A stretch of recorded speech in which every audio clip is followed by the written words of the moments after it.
Hello नमस्कार प्रिय मित्रांनो, अनोखी लाईफमध्ये तुमचं मनापासून स्वागत आहे आणि अनोखी लाईफच्या प्रश्न संकलन या सिरीजमध्ये पुन्हा एकदा तुमचं मनापासून खूप खूप स्वागत आहे.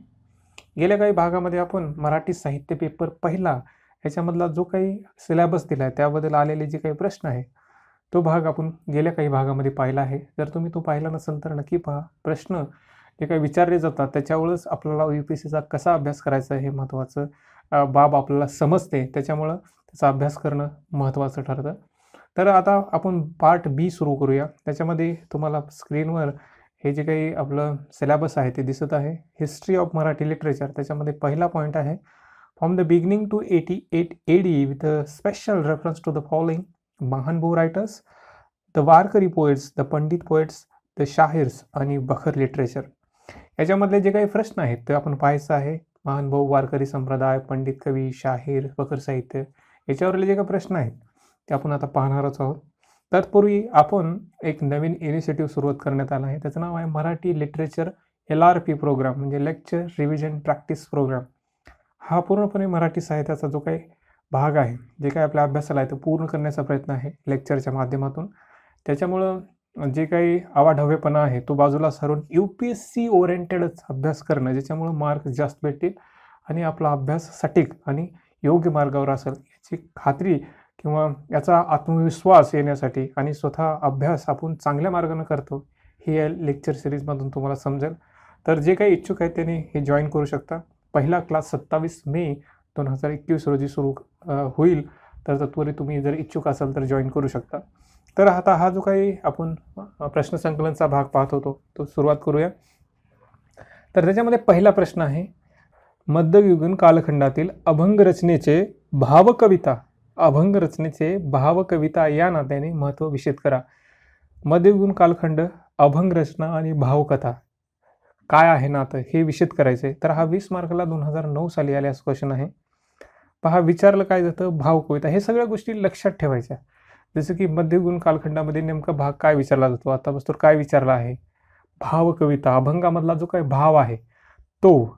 तर हे म्हणजे अभ्यास करताना बऱ्याच गोष्टी आपण करतो, परंतु सटीकपणा हा प्रश्न वाचल्यावर समजतो.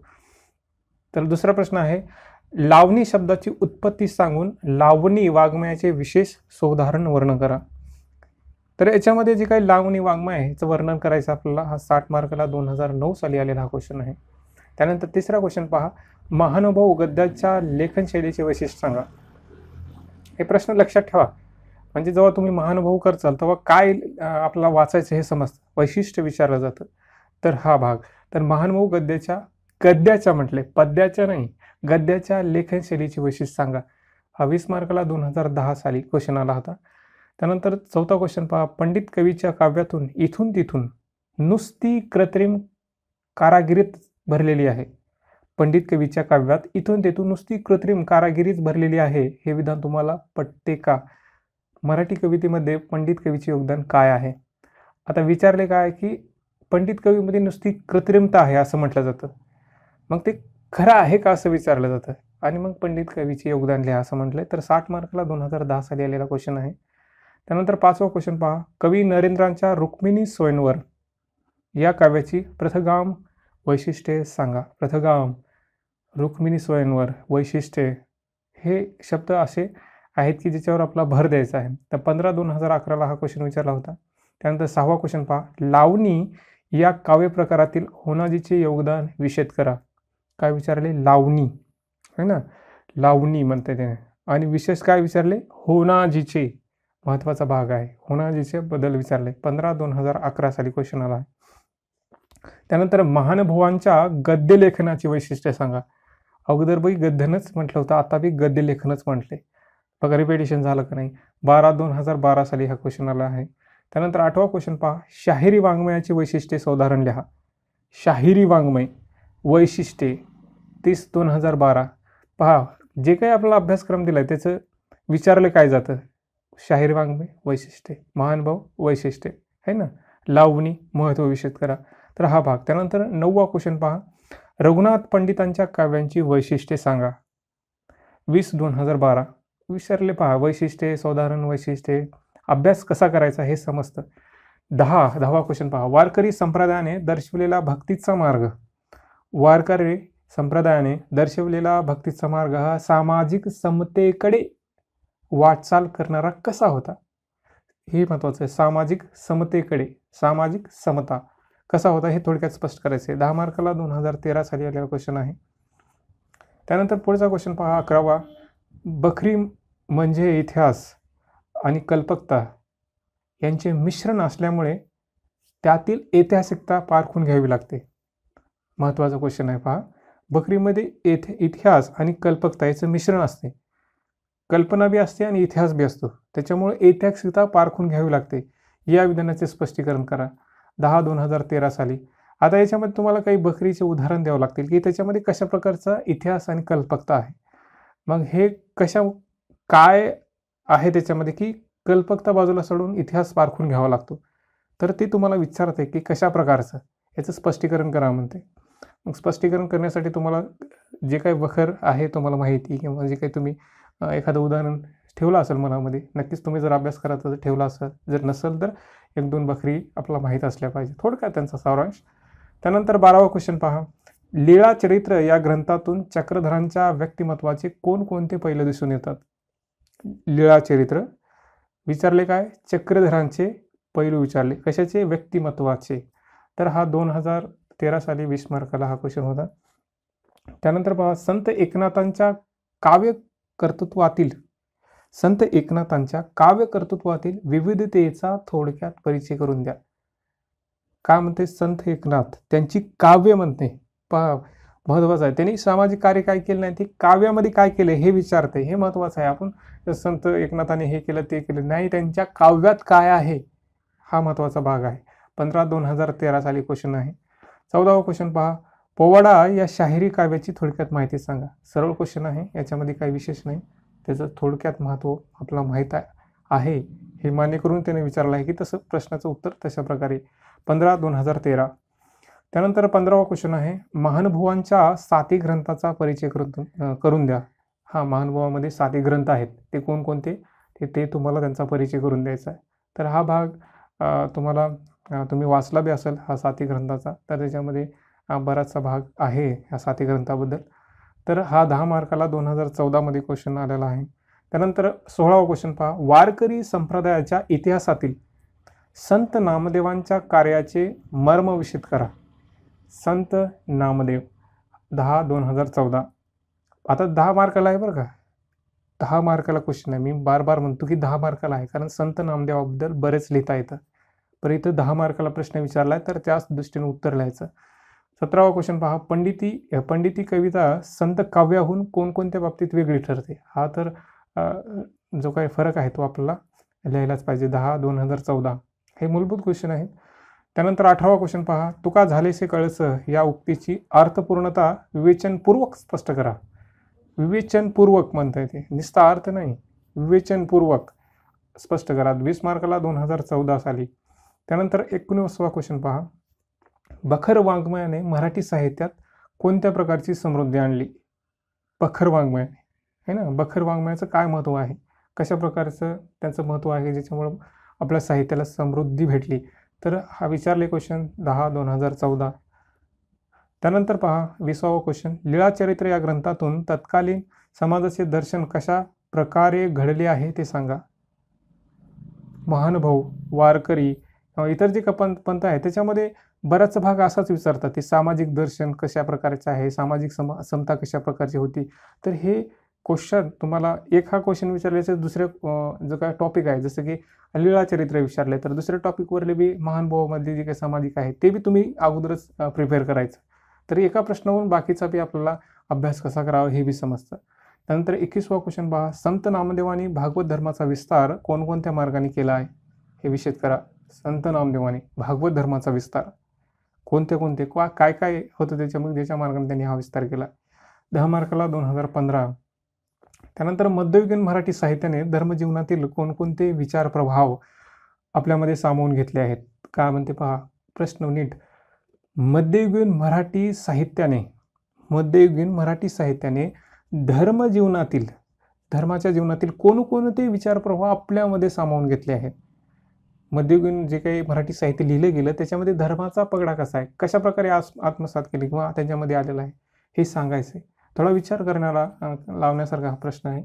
परंतु जे काही संत आहेत किंवा जे जे आपल्याला भेटतात ह्या मध्ययुगीन काळामध्ये, त्यांच्या अनुषंगानं मग हे उत्तर लिहिता येतं. त्यानंतर पहा 23वा क्वेश्चन. वारकरी पंथातील संतांच्या शिकवणीतून सामाजिक समतेचा. अगोदर बी आला होता वारकरी संप्रदायामधून, आता फक्त थोडंसं त्याला थोडं संताच्या बद्दल लिहिले. संत आणि वारकरी याच्यामध्ये काय भेद आहे का? नाही. तर उत्तर तेच लिहिता येतं. वारकरी पंथातील संतांच्या शिकवणीतून सामाजिक समतेचा आणि नीतीचा पुरस्कार कशा प्रकारे झालेला दिसतो त्याची चर्चा करा. सामाजिक समता आणि नीतिमत्ता हा भाग आहे 15/2015 साली. त्यानंतर 24वा क्वेश्चन पहा. पंडिती काव्यातील कारागिरी ह्या त्यातील काव्याला दुय्यमत्व आणणारी होती असे तुम्हाला वाटते का? ते साकारण सांगा. आता पहिल्या स्वरूपी क्वेश्चन विचारला होता बघा त्याच्यामध्ये, आणि हा बी प्रश्न थोडा वेगळ्या पद्धतीने, त्याचं उत्तर बी सेम लिहिता येतं. असं काही त्याच्यामध्ये नाही की पंडितीमध्ये हा मूलभूत भाग आहे की पंडिती काव्यामध्ये जे काही काव्यत्म आहे त्याच्यामध्ये कल्पकता अधिक दिसते, अशा भागी त्याच्यामध्ये दिसतात. तर त्याला दुय्यमत्व आणणारी आहे का असं म्हटलं जातं की पंडिती काव्यातील कारागिरी ही त्यातील काव्याला दुय्यमत्व आणणारी होती असे तुम्हाला वाटते का? कारण पंडिती काव्याने जे काही लिहिलं आहे ते पूर्णपणे त्यांची अगोदरचा जो काही लिहिण्याची पद्धत आहे, म्हणजे संस्कृतपणा किंवा इतर जो काही आहे, म्हणजे अलंकाराने लिहिले पाहिजे, अशा प्रकारे लिहिले पाहिजे, पूर्णपणे तो आलेला आहे. तुम्ही अभ्यास केलास ते समजेल तुम्हाला. तर त्याच्यामुळं काव्याला दुय्यमत्व येतं का असं ते म्हणतात. पंडिती काव्यातील कारागिरी ही त्यातील काव्याला दुय्यमत्व आणणारी होती असे तुम्हाला वाटते का? ते साकारण सांगा. 15/2015 साली क्वेश्चन आहे. आता याच्यामध्ये दोन्ही बाजू द्या, म्हणजे जो काही उत्तर आहे ते समतोल दिसेल. नाहीतर एक्स्ट्रीम बाजू दिली की मग उत्तर बरोबर नाही येणार. तुम्हास वाटे का ते जा, तुम्हास वाटते हे विचारता येते, मग तुम्ही दोन्ही बाजू सांगू शकता. 25वा क्वेश्चन पहा. महानुभावांच्या गद्य वाङ्मय रचनेमागील निरनिराळ्या प्रेरणा कोणत्या? काय आहे वाङ्मयामागे त्यांच्या प्रेरणा? तर ते लिहायचे आहे 10 मार्काला 2016 साली. त्यानंतर 26वा क्वेश्चन पहा. वारकरी संत कवित्रीच्या काव्यरचनेमधून भक्ती काव्याचे कोणकोणते विशेष प्रकटतात? वारकरी संत कवित्री आणि त्यांची काव्यरचना यांच्यामध्ये असणारा भक्तिभाव हे कशा प्रकारे प्रकट होतो असं विचारले. वारकरी संत कवित्रीच्या काव्यरचनेमधून भक्ती काव्याचे कोणकोणते विशेष प्रकटतात? हा एक क्वेश्चन तुम्ही लिहिलाच पाहिजे, कारण संत कवित्री ज्या काही आपल्याला माहिती आहेत तेवढंच उदाहरण देऊन हे प्रश्न करता येतं. त्यानंतर 27वा क्वेश्चन पहा. पंडित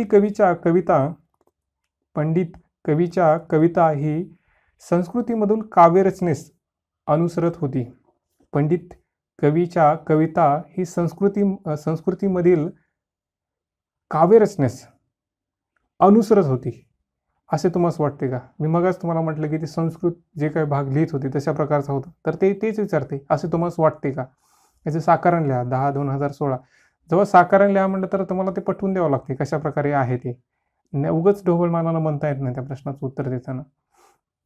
28वा क्वेश्चन पहा. बखर वाङ्मयात इतिहास कमी आणि कल्पित अधिक,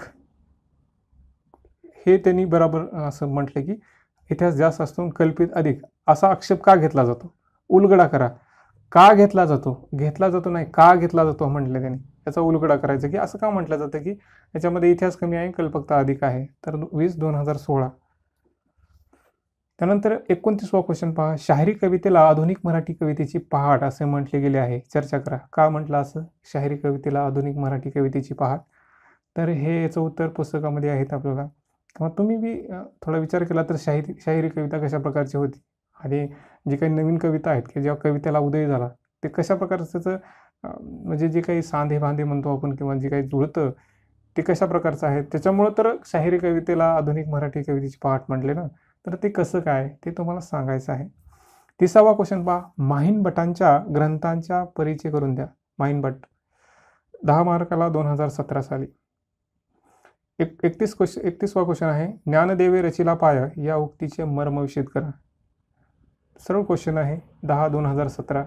आता बघा ज्ञानदेवाबद्दल विचारले काय, फक्त ज्ञानदेव रचिला पाया. आता बाकीचे काही गोष्टी आपल्याला वाचायची गरज नाही, थोडंसं त्यांचं चरित्र माहीत असलं, त्यांचं लिखाण माहीत असलं की या प्रश्नाचं उत्तर लिहिता येतं.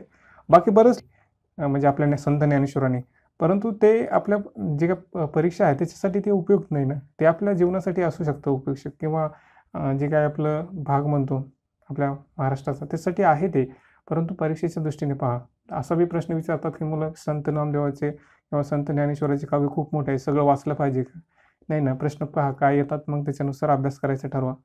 तर हा भाग आहे. 32वा क्वेश्चन पहा, पंडिती काव्य संत काव्याहून वेगळे कसे? तर हा सर्व क्वेश्चन आहे 10/2017. 33वा क्वेश्चन पहा, शाहिरी काव्याचे संत काव्याहून आणि पंडिती काव्याहून असलेले वेगळेपण विषद करा. शाहीर, संत, पंडित यांच्यामध्ये कसं वेगळेपणा आहे, तो हा भाग आहे त्याच्यामध्ये.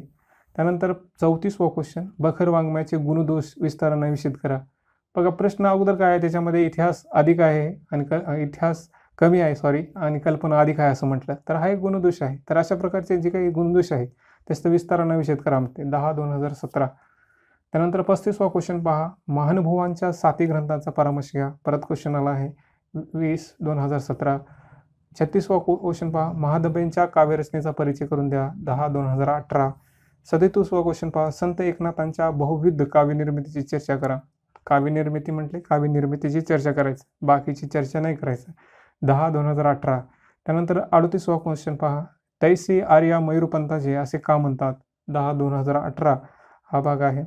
कधी कधी जे प्रश्न आपल्याला वाटत नाहीत आले ते ठीक आहे, असं काही नाही की एखादा क्वेश्चन जर आपण माहीत नसलेला जर आला असेल तर घाबरून जायची गरज नाही. एखादा क्वेश्चन असतो आपल्या न वाचलेला किंवा, तर ठीक आहे, इतकं नाही काही. बाकीचा तर भाग घेतो आपल्या ह्याच्यामध्ये. आपण एका क्वेश्चनबद्दल विचार करतो, बाकीच्या क्वेश्चनबद्दल विचार करा ना. त्यानंतर 39 क्वेश्चन आहे, आधुनिक कवी पंचक असे कोणाला उद्देशून म्हटले गेले आहे आणि का? 20/2018 हा क्वेश्चन आहे. त्यानंतर 40वा क्वेश्चन पहा, मध्ययुगीन मराठी कवित्रीची काव्यविषयक कामगिरी सौदाहरण विषद करा. कुठली? मध्ययुगीन मराठी कवित्री. कोण होते? हे संत मध्ये जे काही कवित्री होते त्याच मध्ययुगीन ह्याच्यामध्ये येतात. विशेषतः दुसऱ्या जर तुम्हाला माहीत असतील तर त्यांचं बी तुम्ही उदाहरण देऊ शकता. 15/2018 क्वेश्चन मला. त्यानंतर 41वा क्वेश्चन पहा, बकर साहित्य हे इतिहास की कल्पित? पहा प्रश्न तोच आहे ना. याचं काय करा, संप्रमाण चिकित्सा करा. 15/2018. पुन्हा महानुभवी संप्रदायाच्या 7 ग्रंथाचे स्वरूप विषद करा. 7 ग्रंथ. 10/2019. अगोदर जास्त मार्काला विचारला असा, आता कमी मार्काला विचारला जातो. पहा विचारतात कसं ते, बदल काय आहे, कुठं होत आहे. 43वा क्वेश्चन पहा, संत वाङ्मयाचे स्वरूप सांगून त्याच्या सामाजिक फलश्रुतीविषयी विवेचन करा. अगोदर बी हेच म्हटलं होतं की वारकरी संप्रदायामधील जी सामाजिक संगता आहे त्याच्याबद्दल विवेचन करा. आता बी वर्डिंग चेंज आहे, उत्तर तर तेच असणार आहे. तर 10/2019. 44वा क्वेश्चन पहा, पंडिती काव्याचे सामर्थ्य आणि मर्यादा याविषयी विवेचन करा. आता हा क्वेश्चन का नवीन आहे का? नाही ना, अगोदर बी म्हणतात की त्याच्यामध्ये जो काही भाग आहे तो कसा वेगळ्यापणाने आहे हे सांगत असताना प्रश्न तसंच आहे. फक्त मी म्हणलं अगोदर बी म्हटलं होतं बऱ्याच वेळेस की वर्डिंग चेंज होते थोडीफार. विचारतात तेच ते, म्हणजे काय सर्व तोंडातून घास घातला काय, असं फिरवून घातला काय, तर ते तुम्हाला कळलं पाहिजे की घास तोंडातच जातो म्हणून, आहे ना. याविषयी विवेचन करा. तर हा 2019ला क्वेश्चन आहे. त्यानंतर 45वा क्वेश्चन पहा, शाहिरी कवितेच्या गुणदोषाविषयी विवेचन करा. काय म्हणते ते? शाहिरी कवितेच्या गुणदोषाविषयी विवेचन करा. 10 मार्काला 2019 साली आलेला क्वेश्चन आहे.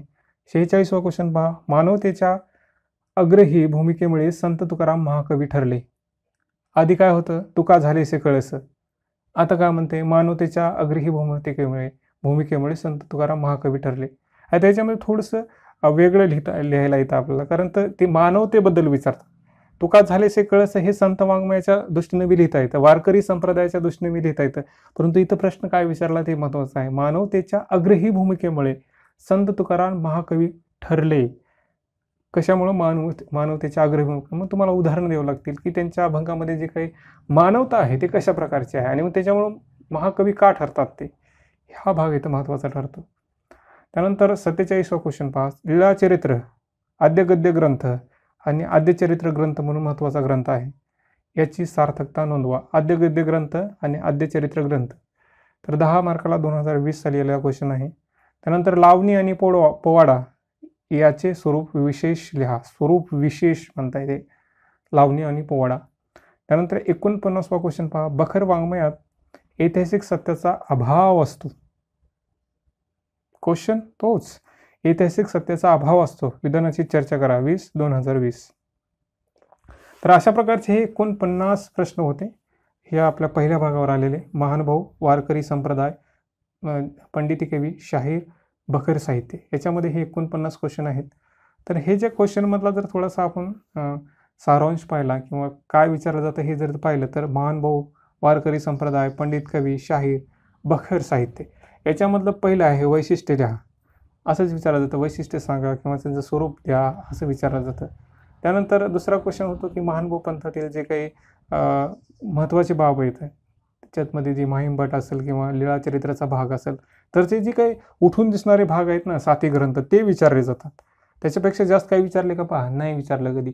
त्यानंतर वारकरी संप्रदाय आहे ना, वारकरी संप्रदाय, तर वारकरी संप्रदायामधील बरेच संत कवी आहेत, परंतु संत कवी कुठले घेतले त्यांनी जे विशिष्ट आहेत, संत नामदेव, संत एकनाथ, संत ज्ञानेश्वर, संत तुकाराम, जे विशिष्ट आहेत त्यांच्यावर त्यांनी अधिक भर दिला.